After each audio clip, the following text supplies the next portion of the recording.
is changes in approaches and leaderships and making,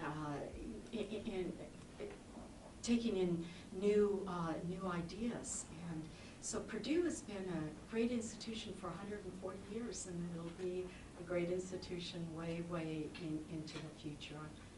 I'm sure that you'll be a part of that process too, of helping to define the characteristics that will make a great next leader for Purdue. President Cordova, we've heard some rumors that Governor Daniels might be interested in succeeding you. Is there anything that's been said about that? Oh my goodness, I haven't heard that one. Can you talk about some of the difficulties you've had just as president over the past few years, like some of the challenges you've had to face? Well, I think the biggest challenge in one sentence is how to preserve and enhance the quality of the education that's expected at Purdue in an environment in which we had the worst economic crisis in 70 years. That's the long and short of it. It was a real adventure, as you know well. Our Sustaining New Synergies plan, our giving back $45 million in the space of 18 months because we had to help out with contributing back to the state's challenges. And we had a lot of great things came from that. Energy savings, information technology savings, and the faculty and staff agreeing to take no raises for years, and we preserved the workforce through that. I just was so proud of that in an era in which jobs are being slashed, we said, no, we're not going to be one that does that. We're, to the extent fully possible, we're going to preserve our workforce, but everybody stepped up to saying, okay, we won't fill new positions, we won't take raises. So we, and then we didn't just hold in the quality. As you saw, we actually increased. Do you know we were the only Big Ten university to rise in the reputational rankings in the past 2 years? The only one. And we rose by not one position place, but 10 position places in U.S. News and World Reports. That, I think that's a big deal.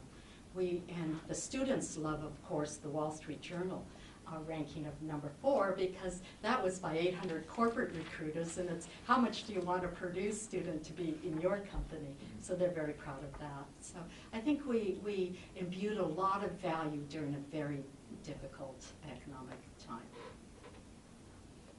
President Cordova, you seem a little... Is it Jeff? Yes. What was the Board of Trustees' reaction to your, when you called them earlier today and told them that you weren't going to be coming back, or you were not seeking extensions to your faculty? I only have spoken with the board chair. He's the funnel for all the Board of Trustees, and communicated with him. And I think they really are appreciative of my respecting my commitment to Purdue, first of all, that I would stay 5 years. And they are also just very appreciative and have said so verbally and in many writings of my accomplishments. They have touted those far and wide. And they respect my decision. Thank you. You seemed a little emotional today. I'm was always it tough? like that, Kristen. I hear you. You have to get to know me. You know, I wear my, on my sleeve myself. Was it a tough decision to come to? It's, transitions are always, it doesn't matter what kind of a transition it was. When I was more like your age and considering what to do for my first job and had opportunities, I consulted with everybody and my friends and my mother, and and they just all assured me that I would make the right decision, and that if life is about choices, and that's what we always tell our kids too, just make good choices. Was there a reason that you didn't want to stay on for a 6th year, which I think you had the ability to? Is that correct? Technically, it's up to the trustees, of course, but I made this decision because it's consistent with my chapters. Of your life, you mean chapters of your life? Yes. Or- Mhm. Yes. My framing them. And I guess, outside of Keith, who else, I guess, did you speak to first? I mean, I'm sure you and Chris talked about this. I mean, who did you Oh, call yes. first, or you Yes. can talk about that a little bit, or just? I called the governor. Mhm.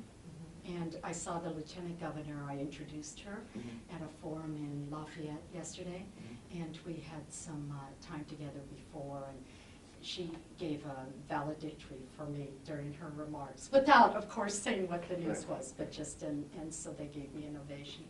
But they're both great friends of mine, and so I thought it was important to share them. And this morning I called Senator Lovers. That would be it, because we've been exceptionally close through this process, and she's just been a great partner in moving higher education forward in Indiana. And we made a charter of what we have to do, and she's just very thoughtful and very encouraging, and almost brought me to tears, frankly. She's a good friend. So support all around, you would say? Oh, absolutely. I'm going to need to bring this to a close shortly, so if there's any pressing questions. Other than that, the About president the has some back other burner. people to call. Yes, Who are you gonna call next? Well, I want to make sure that the chancellors, of course, for the regional campuses know, and my senior leadership, a few that are closest to me, I let know at the 11th hour, and I have some others that I'd like to call. So.